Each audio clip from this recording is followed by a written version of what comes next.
is Sarah Boreen, and I am with Flourish at Texas A&M. I would like to welcome you all to our virtual travel series around the world in 10 weeks. We're so excited that you all have joined us. I'm looking at the attendance, just the numbers keep going up, and I'm so pleased. You're in for a treat. We're taking a really cool trip today to Panama. We have some folks joining us actually from Panama. So without further ado, I'll just go ahead and do a little bit of housekeeping tips for the series. If everybody could kindly remain muted, that would be great, so we can really hear our presenters very clearly and not have any distractions. I sent a message earlier that we'll go ahead and have the questions asked via the chat. So if anybody has questions throughout, feel free to ask via the chat, and I'll be monitoring that chat throughout. Please remember that this program is open to families. It's kid-friendly. So, you know, if you have a kid in the other room that you'd like to include, feel free to ask them to join you, even just sit them in front of your Zoom meeting if you need to go do something else. Great program for kids. Please connect with Flourish on Facebook. We're at Flourish Tamu, and we have an event page for this series. All of our recordings will also be posted there, and we have a bunch of really cool resources and additional links, including a lot of kid-friendly activities that parents can do with their kids afterward. So just a couple tips there. And let's see here, just to go over kind of the outline for today. We're going to go over some basic facts and a cultural overview of Panama. And we have a very special treat for everybody. We have some footage from the Panama Canal and some reps joining us from Panama to talk about that footage. It's super exciting. So y'all are really, like I said, in for a big treat. And then we have a Texas A&M student who spent a semester in Panama who will share her story, and she'll also stick around for the question and answer session at the end. So we're really excited to welcome her as well. And just wanted to kind of acknowledge the offices and departments who have teamed up to create this wonderful series. Like I said, I'm Sarah with Flourish. Flourish is the university's employee engagement and overall well-being program that was recently implemented. I am so pleased to introduce our partners. They've so graciously offered to do this series with us. I'd like to introduce Jennifer Bohak from the Association of Former Students, the Traveling Aggies group, and she is phenomenal. She's been able to really get some great resources for us for these programs. Kim Fox from the Office of the Provost Public Partnership and Outreach. Kim has some great connections, and we're really excited to have her on board. She'll be giving the cultural overview very soon. And last but not least, Katie Lane from Education Abroad. Katie works with all kinds of students who have studied abroad, and she'll give us a little more insight into how many students have studied in Panama. So ladies, I'm so excited to be partnering with you all on this series. Thank you so much. And I'll go ahead and turn it over to Kim. Oh, and then, yes, we have our presenters. And Teresa, Jennifer, do you want to go ahead and introduce these folks? Yes, absolutely. We're thrilled to have our Aggies live from Panama right now. And we have Teresa, who's class of 96, and she used to work for the Panama Canal and now is a teacher and a counselor. We have Osvaldo, class of 2000, and he's the partner with Global Advisory Solutions, also a great Aggie. And Reinhardt, who's class of 90, who I've also known for many, many years as the Marine Traffic Controller for the Panama Canal. And then lastly, we'll hear from Andrew, hopefully live. He's actually in the canal as we speak, transiting, and he's a pilot, also is a port captain as a supervisor for the Panama Canal. So we're excited to have our great friends and Aggies with us and look forward to hearing from y'all. Great, thank you, Jennifer. And we'll also introduce them each during their portion of the presentation. Now we're gonna turn it over to Kim Fox to give us a little overview of Panama. Howdy. Well, I'm so glad to be partnering with Flourish and our other university entities. My name is Kim Fox. I'm Manager of Community Programs in the Office of the Provost through Public Partnership and Outreach, and also Festival Manager for Brazos Valley World Fest. Just a few facts about Panama I'd like to share with you today. So as you can see on the map, Panama is a Central American country bordering the Caribbean Sea and the North Pacific Ocean, between Colombia and Costa Rica. It's totaling more than 75,000 square kilometers, which is a slightly smaller area than South Carolina. Currently, there are an estimated 3.9 million Panamanians living in the country. A little history: Panama was explored and settled by the Spanish in the 16th century. It broke with Spain in 1821 and joined the Union of Colombia, Ecuador, and Venezuela, and they named this group the Republic of Gran Colombia. With the US backing, Panama seceded from Colombia in 1903 and promptly signed a treaty with the US allowing for the construction of a canal and the US sovereignty over a strip of land on either side of the structure that became known as the Panama Canal Zone.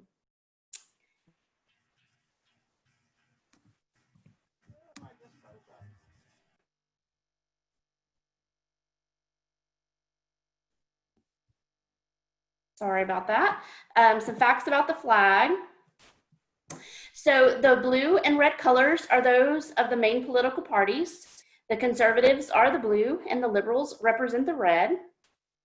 The white color denotes peace between the two parties. The equal division of the colors represents how both countries, or about how both groups govern the country at different times. The blue star stands for the civic virtues and purity and honesty. And the red star signifies authority and law. Together, both of those stars represent loyalty and resilience also. And if you see some similarities, the Panamanian flag was based on the design of the American flag as well. A few more, just some interesting facts about Panama. Panama is the only place in the world where you can see the sun rise on the Pacific and set on the Atlantic. At its narrowest point, the Atlantic and Pacific are only about 30 miles apart. Panama was the first Latin country to adopt the US currency as its own. And while the US dollar is the official currency, the national currency is the Balboa. Panama is also home to the oldest continually operating railroad in the world. And this railroad actually travels from Panama City to Cologne and back. In addition to that, Panama City is the only capital city that has a rainforest within its city limits. And kind of the last little interesting fact was that Panama is considered one of the best places for retirees. And mostly this is because of its affordable cost of living, great healthcare, and the use of the US dollar. So a little bit of interesting facts on Panama to get us started. And now I will turn it over to Jennifer Bohack to introduce our cultural presenters. Well, howdy again. I'm excited to bring back Teresa, Osvaldo, and Reinhardt to give us a little bit about the culture and what life is like in Panama.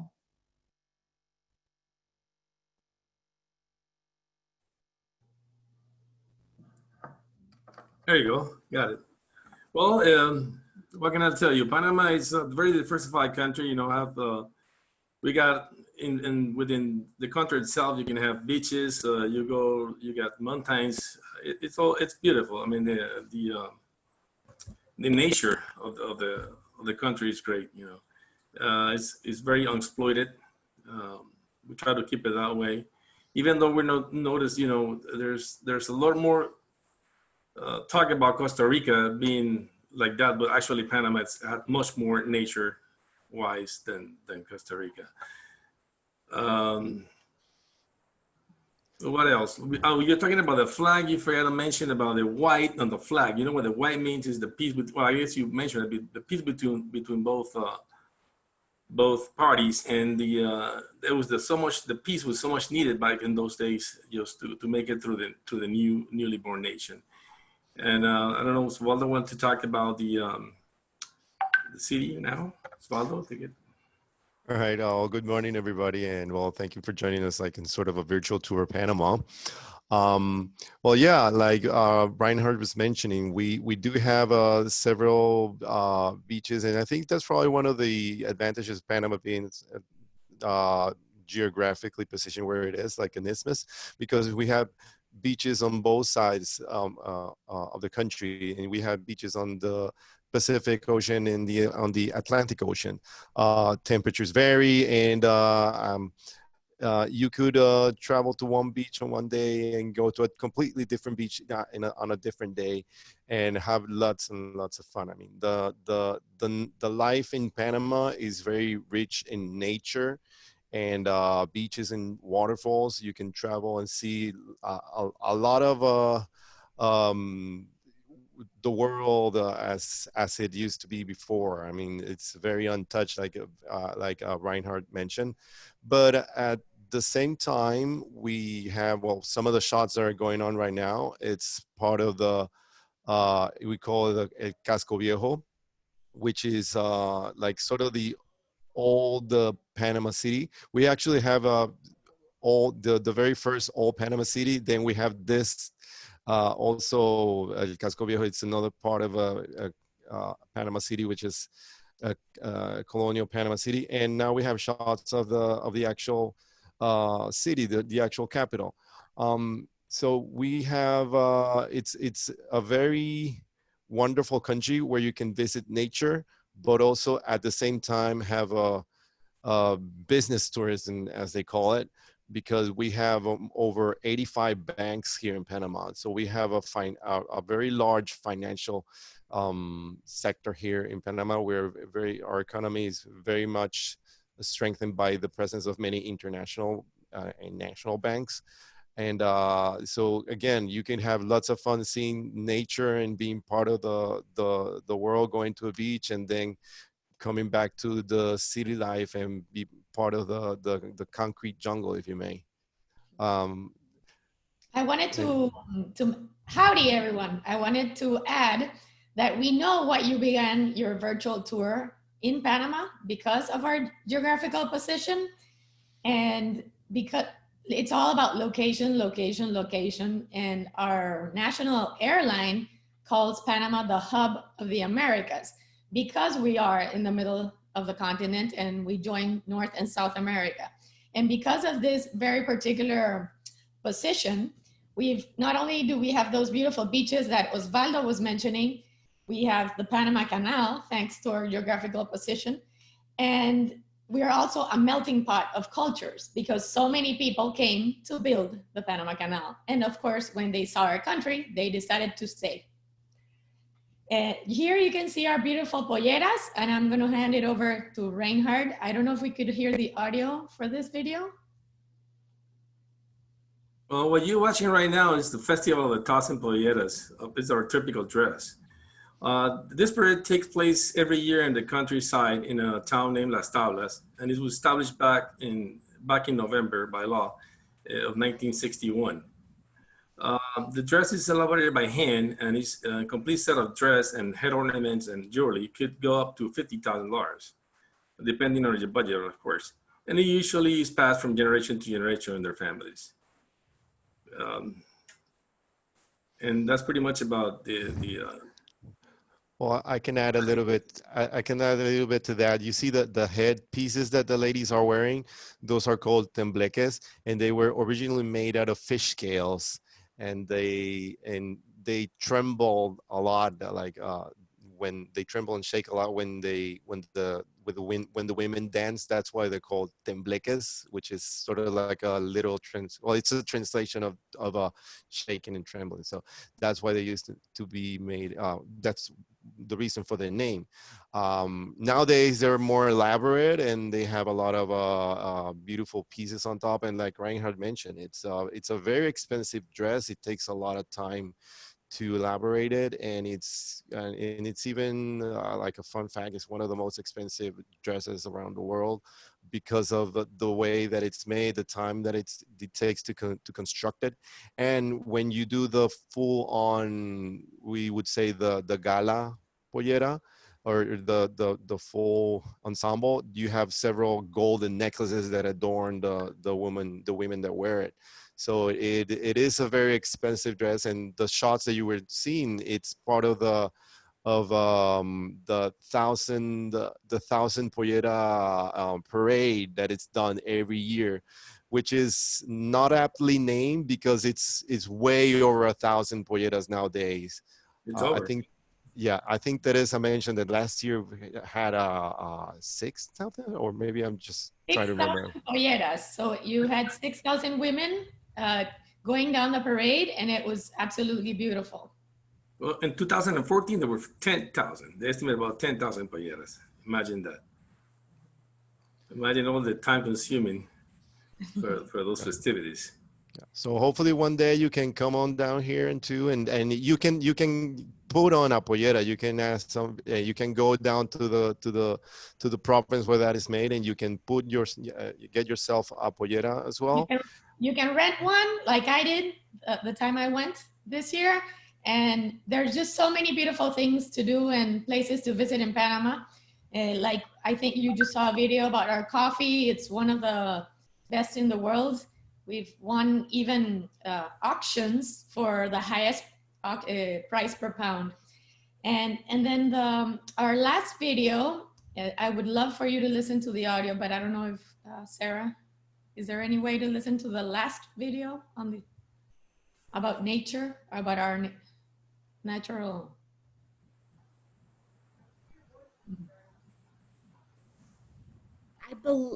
I am not exactly sure. Katie is actually, she has the video, so I don't know if we have audio or not. Okay. Sorry, I was muted. We have audio, but I was muted. I apologize. No worries. I'll restart this one. Okay, thank you. We are here, blessed by nature, the land that once emerged to change the world's biodiversity, separating oceans, uniting humanity, where scientific minds have fed from for centuries. Watch, listen,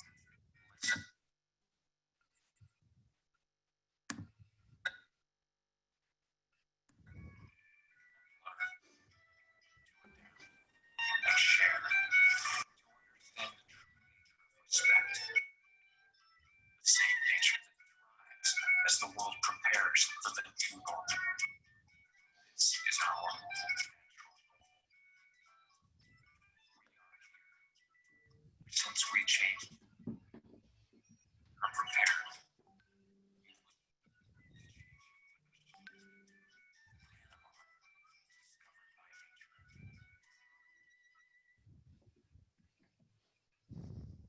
And I just wanted to mention very quickly that because of our location, we have bird watching in Panama is amazing. We get the most amount of birds because of migration north and south. And so if that's one of your hobbies, bird watching in Panama is simply an amazing activity to do. Also, if you may have seen on the video that there were a few indigenous tribes. We have a few in Panama, and they take visitors and really spoil them. I was just on a tour in February. They give you the best fresh fish ever. So if you're able to visit Panama, which I highly recommend, I know I am biased because this is where I was born, but it's just a wonderful place to discover.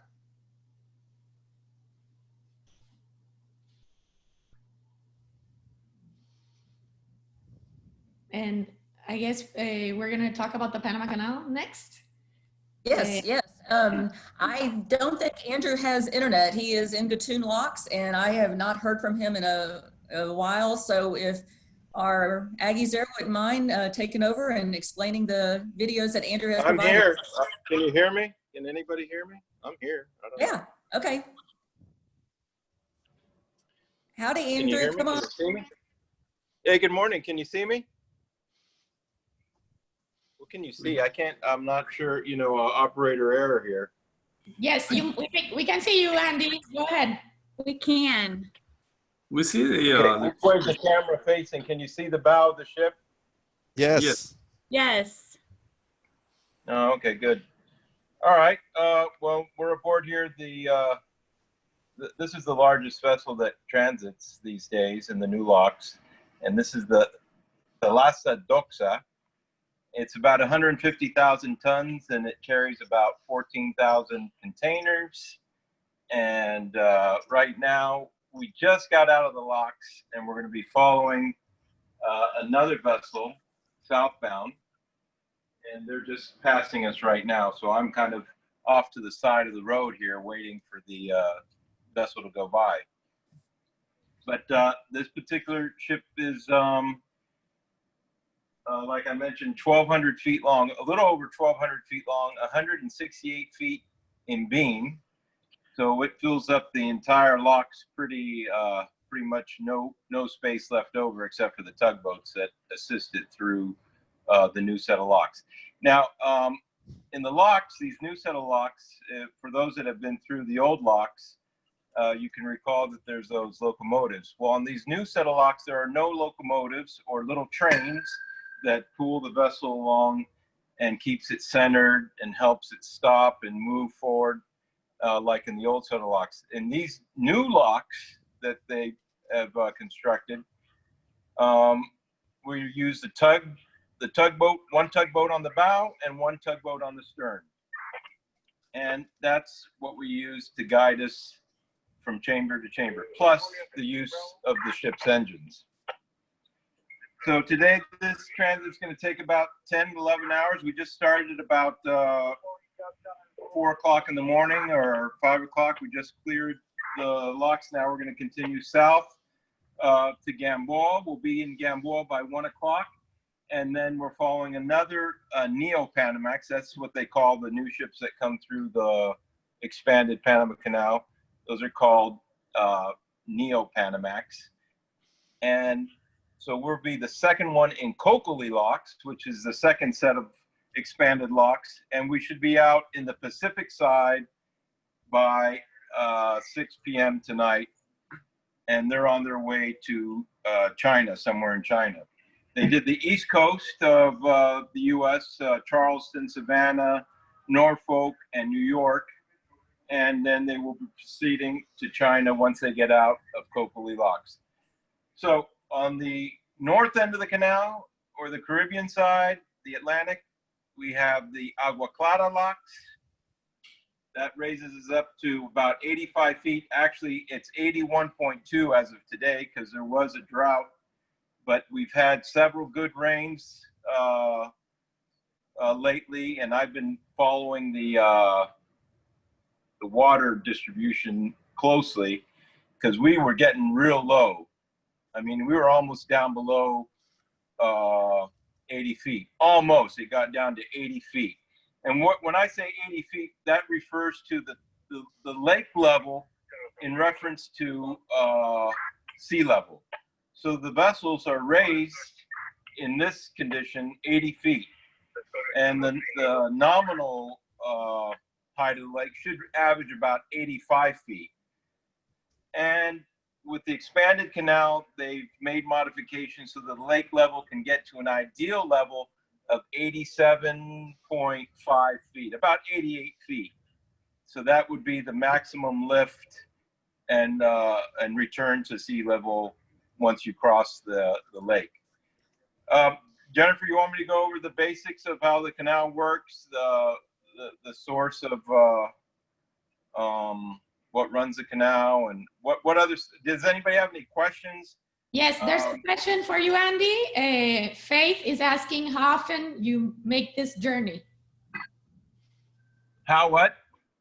How often do you make this journey? Okay, well, I'm an exception to the rule because I'm I'm one of the supervisors, so I'm in the office most of the time.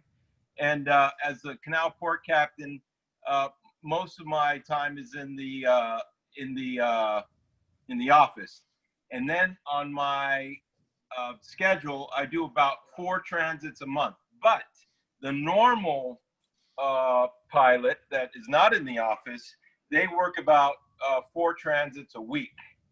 So for an average of about 150 transits a year, 150 maybe, 160, 165 for the average pilot. And so for us in the office, we're stipulated 20 transits a year.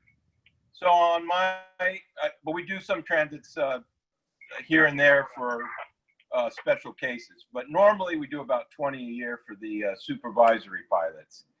And each transit, it varies in length, and but they run about 8 to 10 hours.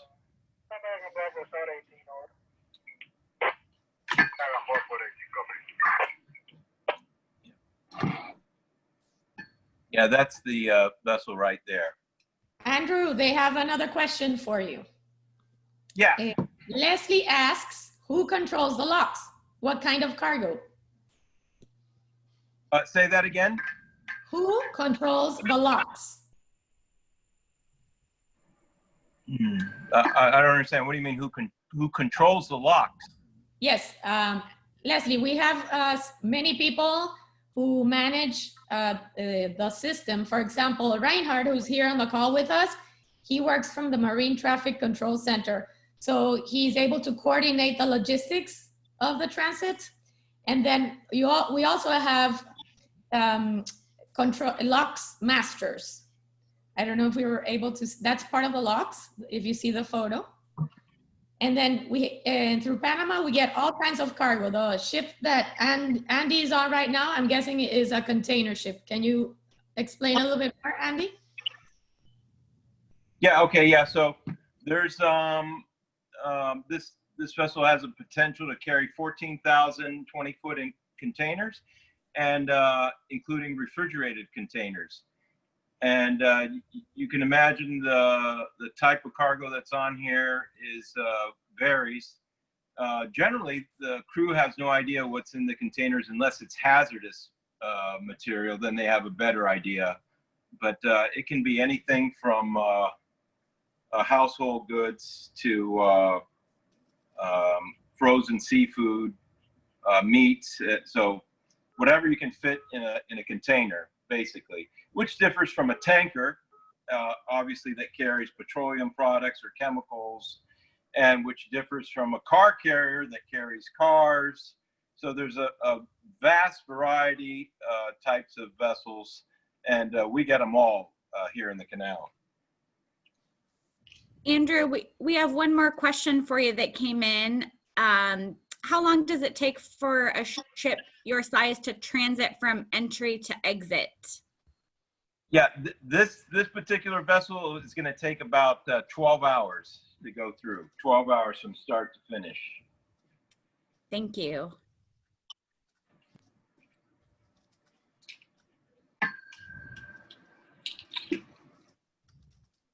Andrew, we're watching the footage now with some of the time lapses you sent us previously.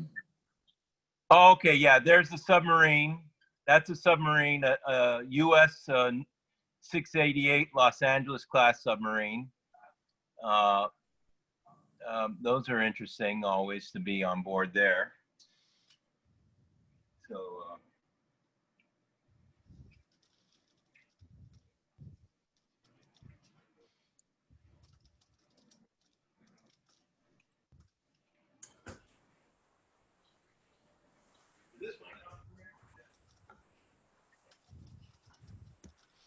Andrew, we had another question come in for you from Drew. He asked, how did you get this job?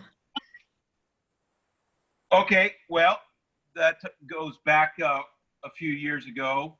I went to Texas A&M, of course, and went to the Texas Maritime down there in Galveston. And I got out in '88. And after I got out, I sailed for various shipping companies in the United States on the West Coast, out of Florida. So I spent a variety of ships and different experience. 410, and worked my way up, you know, gaining experience. I did that for about 10 years, including a nice little 3-year stint as the captain on a small passenger vessel out of Florida. That was a lot of fun. And so then in '97, after you gain enough experience, the canal hires people going out to sea and such based on their experience. And they had an interview in '97, and I came down and took the interview, and it was an extensive interview with a panel of people making a panel of people with questions, and also you would be on the a simulator. We have quite a training facility down here, and back then they had a real basic simulator, and they just throw you on the simulator like if you're on the bridge of a ship, and they wanted to see your interaction, your bridge presence, your just how you would be on a ship performing piloting duties, and that was interesting. Since that time, though, the training facilities have been upgraded tenfold. So we have a manned model site that's very interesting. Scaled 1/25th scale models that we get into. They may seem like toys to anybody else, but these vessels are designed and behave just like a real ship.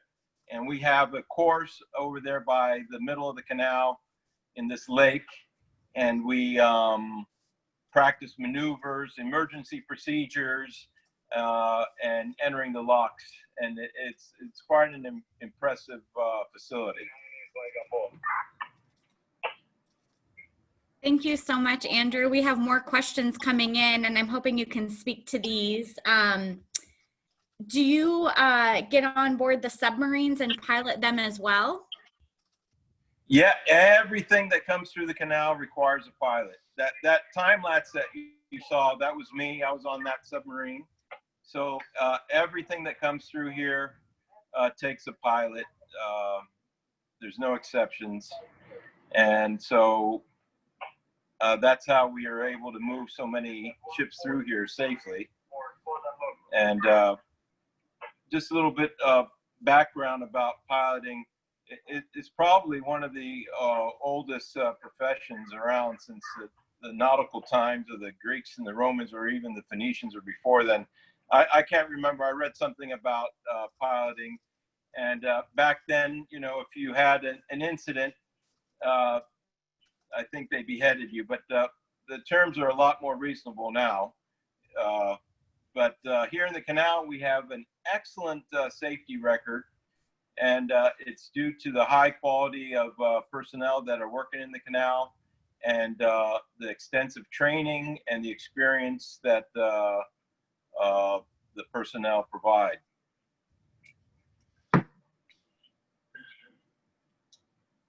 Thank you so much, Andrew.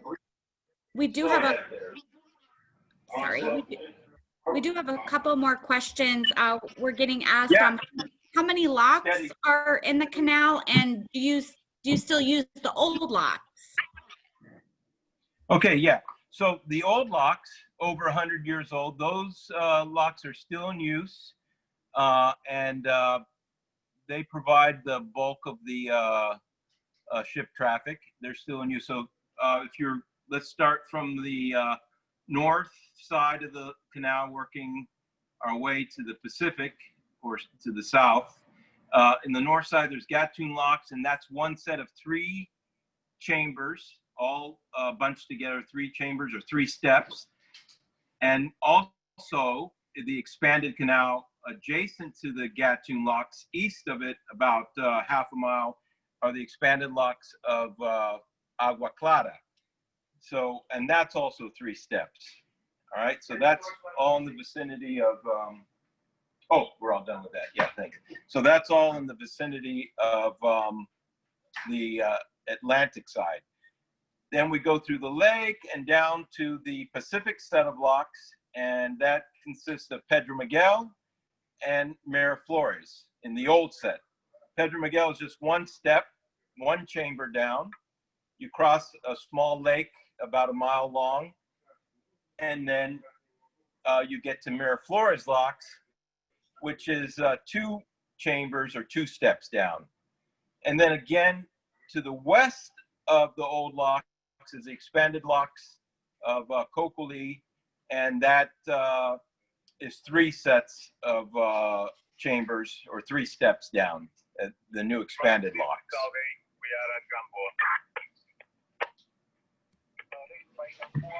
Great, thank you so much for that. We have another question for you folks. Are really curious. Do USN ships have priority to go through the canal as soon as they arrive? Say that again. Do USN ships have priority to go through the canal as soon as they arrive? Well, that is correct, and that's based on the 1977 treaties. There's a small, interesting, and in the office, you know, you see that message sent from U.S. Navy vessels that about priority transits, and that's correct. And that's based on a small excerpt from the treaties that guarantee expeditious transit. 410. So that small excerpt guarantees a couple of things in regards to the canal's operation and expeditious transit of U.S. Navy vessels, and that the canal maintains its neutrality. So those are 2 little sections in the treaty. I'm not a lawyer, and I don't even want to try and interpret what all those mean, but at the end of the day, that's correct, that the Navy does get priority transits, and so do passenger ships. They get priority transits as well. So those are pretty much the 2 vessels that get priority. Now again, priority is a loose term. Do you get to the front of the line? Do you get to fulfill your transit in one day? I think it's closer to that definition, that you complete the transit in one day, because a lot of ships come, as you can see this ship dead ahead, you know, they go to anchor, they have to wait, depending on the schedule, and depending on traffic, again, that can impact the extent of priority for naval vessels as well. If it's busy, there may be cases that they might have to wait a little bit to transit. But generally speaking, they do prioritize their transit, and they make it expeditious as well. Midship.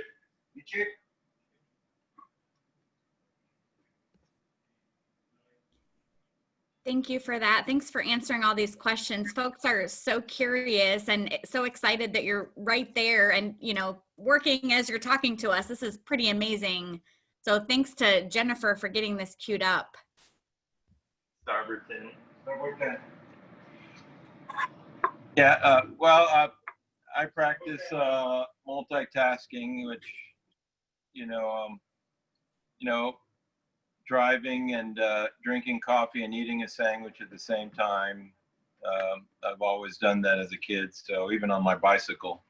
So I guess I was cut out for this job, because this job requires a lot of multitasking. You have an enormous amount of details to manage. As the pilot, you're the center of the operation to begin with. So you have to deal with the crew, the canal crew, the lockmaster, the tugboat crews, and you're coordinating all of those so that everything is in sync. And at the end of the day, you don't scratch a thing or put a dent on multi-million-dollar vessels, you know, carrying valuable or hazardous cargo. So when you see the operation and you're standing there and watching, it may seem flawless or easy or maybe without many orders, but that's just after years of experience. You know, you get accustomed to certain things, and you almost you know, you're wearing many hats at the same time. So you have to be, in the new set of locks, I found them quite challenging because and especially on this ship, there's no time for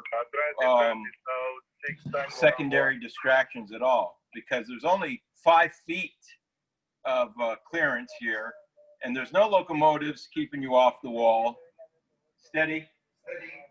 So you're constantly giving orders, and you have to be almost as a fortune teller, because you have to anticipate what the vessel's going to do before she does it.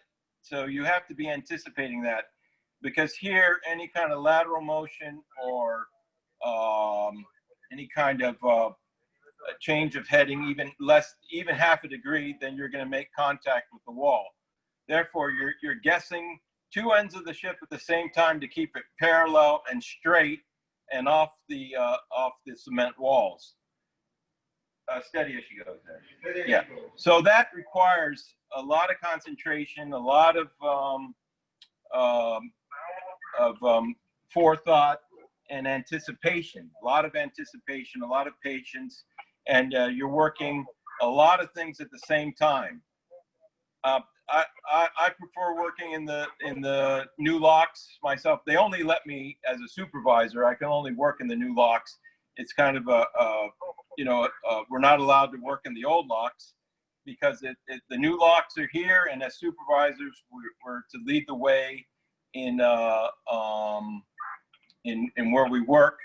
And so that's part of our job description, is that when we do work, we work in the new locks. And actually, I prefer it. Like I said, it's a lot more challenging. It's time goes by quicker, because you're always your mind is going 100 miles an hour at 2 knots or less, meaning you're thinking quick on a very slow moving vessel. And so there's a lot of quick thinking going on, a lot of maneuvering going on, and it's a good feeling when you come out and you haven't scratched the paint. So that being said, time goes by much quicker through those set of locks, but it does create a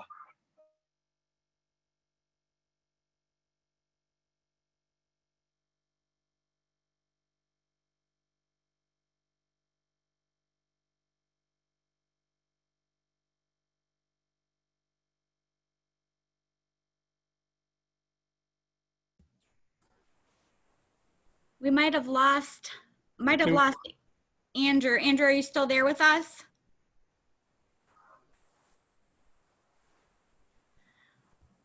I don't know if he is. I just wanted to try to answer those questions quickly, and I know Reinhard could help me. The questions weren't able to answer. Yeah, sure.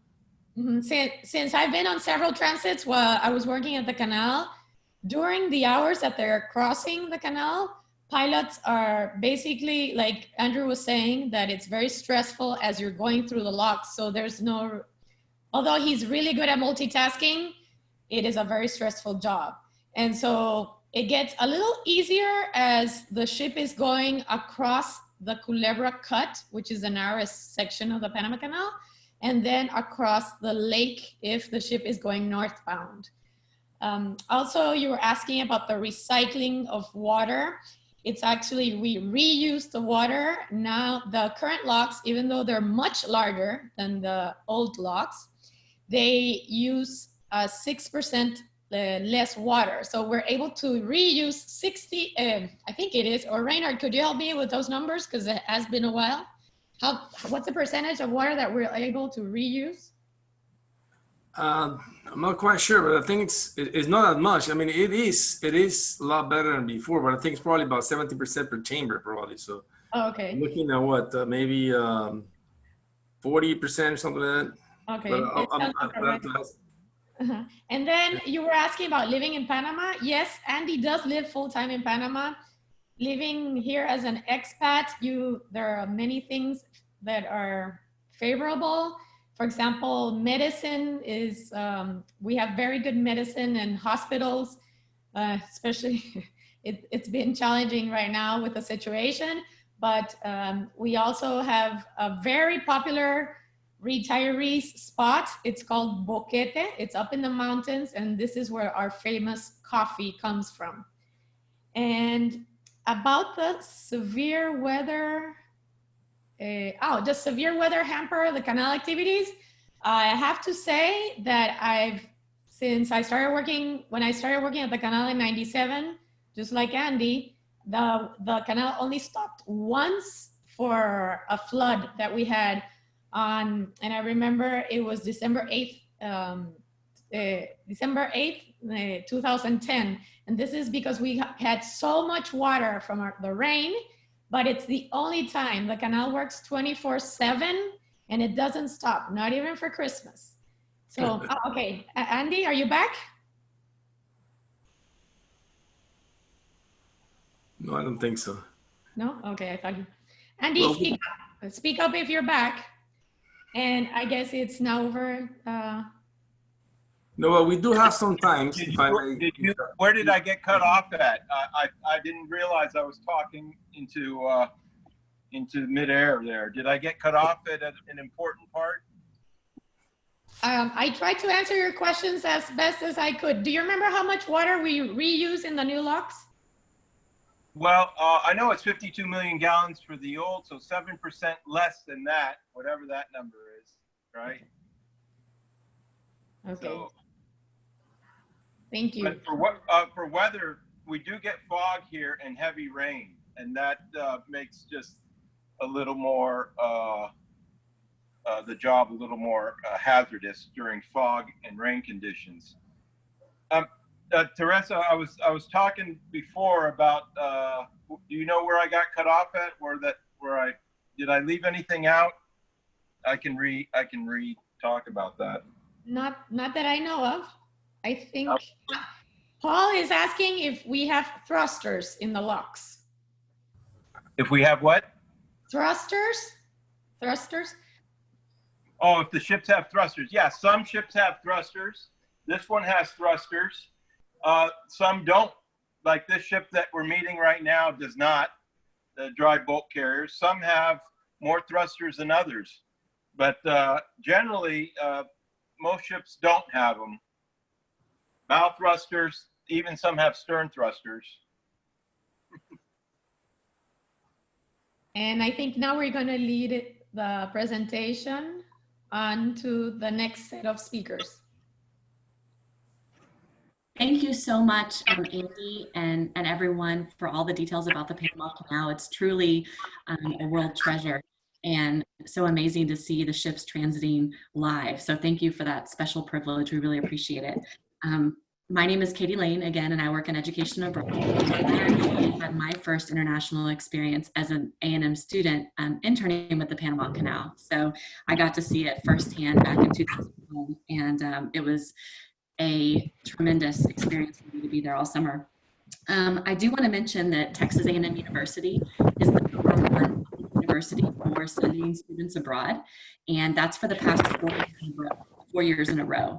And so we're really proud to be able to provide opportunities for Aggies to intern, to study, to volunteer, and to research abroad. And we do it with the support of many people across campus. I know we have different departments watching today. Also, the Association for Former Students provides scholarships for students to go abroad. So we appreciate everyone that helps with these endeavors.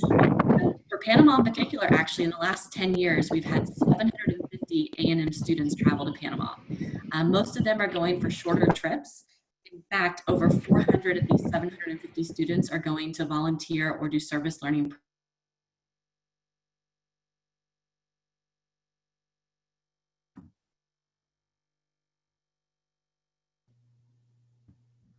Okay. And sorry, I accidentally got muted. And so we have over 400 students that go to Panama for service learning or volunteer opportunities. And a lot of them are going with an international organization called Global Brigade. And in particular, almost 300 of those students have been part of the A&M student organization, Global Business Brigades. And so I'm gonna play a video by Macy Miller, class of 2021. So she's a current student, and then she'll be available to answer a few questions afterwards.